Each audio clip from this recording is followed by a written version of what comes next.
Welcome to Dubrovnik, a walled city on Croatia's southern coast. Offers a journey into the past with its thick medieval walls, grand gates, and towering battlements. Once a major maritime power with the third largest navy in the Mediterranean, it now stands as one of Croatia's top tourist spots. The city, known as the Pearl of the Adriatic, is beautifully preserved and draws visitors with its rich history and charm. Fans of the hit HBO series Game of Thrones will recognize it as a key filming location.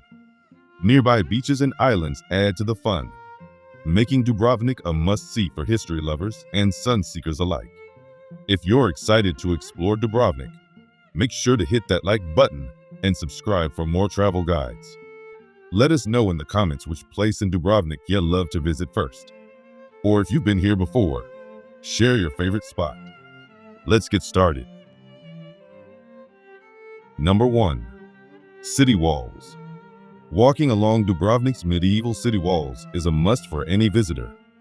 These walls completely surround the old town and take about an hour to explore. Built mainly in the 13th century, they were later strengthened to defend the city from attacks. In the 15th century, tall towers were added to protect against the Turks. Fans of Game of Thrones will recognize parts of the walls as the setting for King's Landing.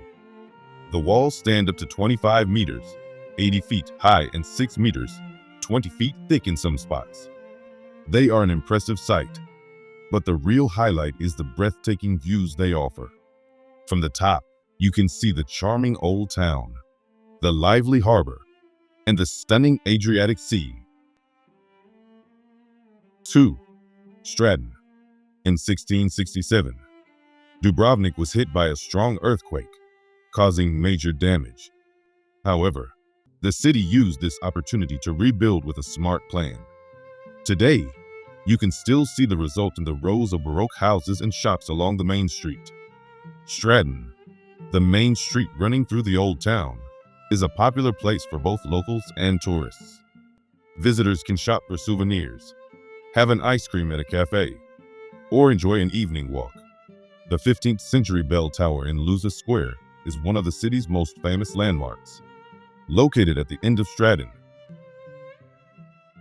3. Dubrovnik Cable Car. To get a great view of Dubrovnik's old city, take a ride on the modern cable car to the top of Mount Sargi. The cable car station is just outside the city walls and gives visitors a quick and beautiful way to reach the top. At the summit, you'll find a restaurant, snack bar, and souvenir shop. There's also a small museum and a memorial for the Homeland War of the 1990s. If you enjoy hiking, you can walk down the mountain on a steep ropeway trail. It's a fun way to explore and enjoy the views of Dubrovnik. 4. Lovrijenac Fortress. Lovrijenac is a strong fortress located on a tall rock above the Adriatic Sea in Dubrovnik. It was built around 1301 to protect the city from attacks by land and sea. The fortress has a triangle shape with different levels, following the shape of the rock.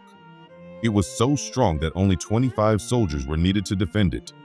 Today, it is a popular place to visit and hosts many cultural events, like cliff diving competitions and local plays, including Shakespeare's Hamlet. Lovrijenac is also famous for being a filming location for Game of Thrones. 5. Pile Gate. The busiest entrance to Dubrovnik's old town is Pile Gate, which has 2 gates in one.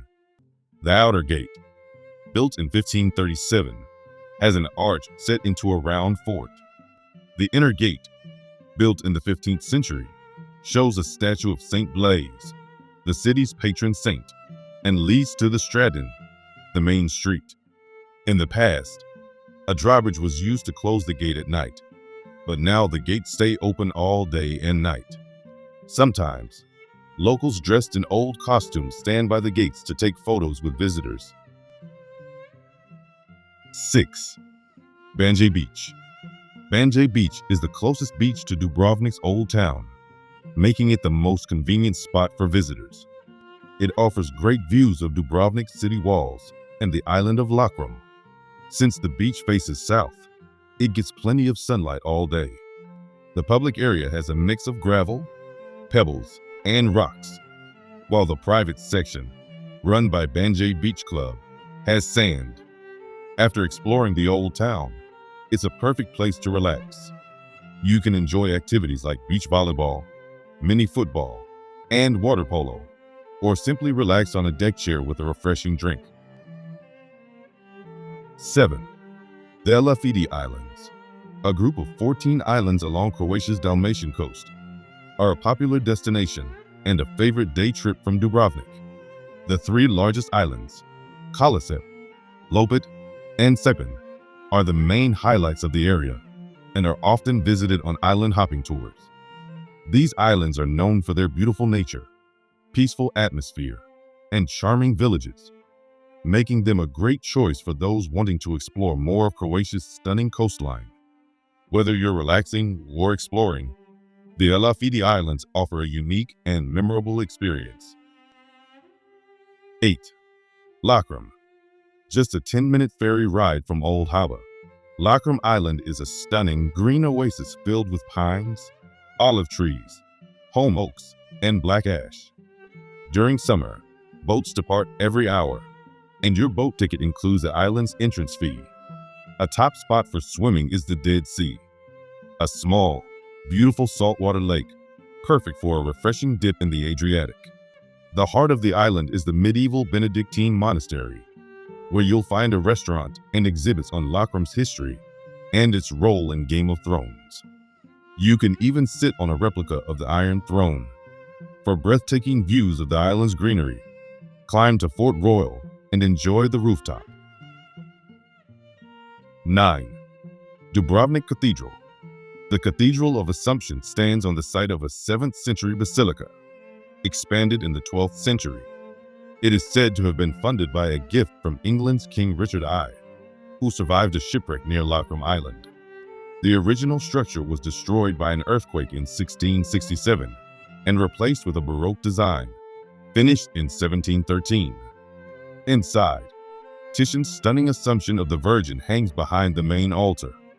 To the left is the cathedral's treasury, once the richest in the Adriatic, filled with gold and silver relics of St. Blaise, and over 150 items crafted by Dubrovnik goldsmiths between the 11th and 17th centuries.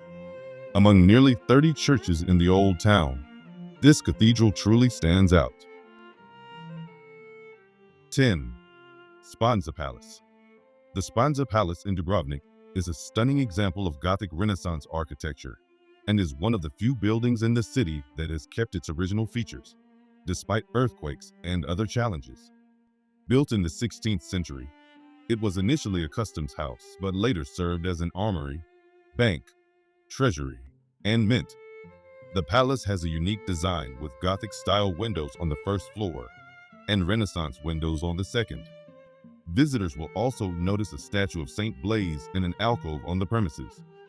Inside, the Memorial Room of Dubrovnik Defenders honors young men who died during the war from 1991 to 1995, with black and white photographs displayed. The palace also houses state archives with manuscripts that are nearly 1,000 years old, offering a glimpse into Dubrovnik's rich history.